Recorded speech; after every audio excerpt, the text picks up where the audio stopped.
સાબરકાંઠા જિલ્લાના હિંમતનગરના ટાવર ચોક પાસે હિંમત હાઈસ્કૂલમાં રક્તદાન કેમ્પ યોજાયો હતો।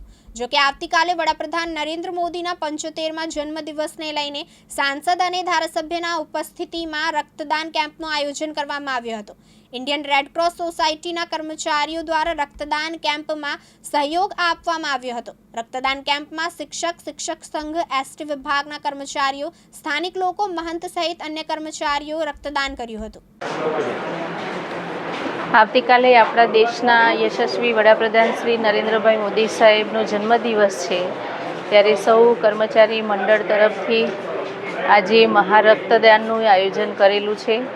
સૌ કર્મચારીઓએ ઉત્સાહભેર આ રક્તદાનમાં જોડાયા છે। તમામ કર્મચારી મંડળનો જેણે રક્તદાનમાં ભાગ લીધો છે તમામને હું ખૂબ ખૂબ અભિનંદન આપું છું।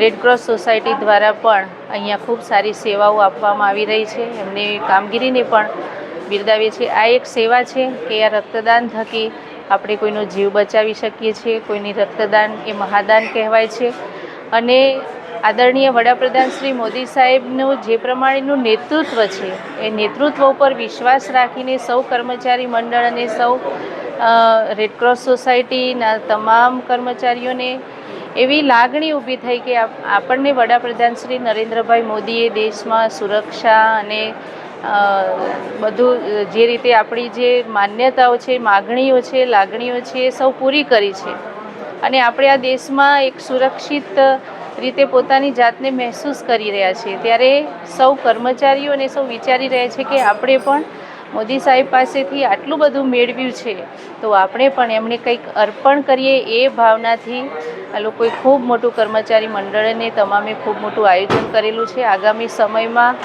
આનો વર્લ્ડ રેકોર્ડ સર્જાય અને ગિનિસ બુક ઓફ વર્લ્ડમાં નામ નોંધાય એવી હું એક આશા વ્યક્ત કરું છું અને મને વિશ્વાસ છે કે કર્મચારીઓ થકી આ એક વર્લ્ડ રેકોર્ડ બનવા જઈ રહ્યો છે।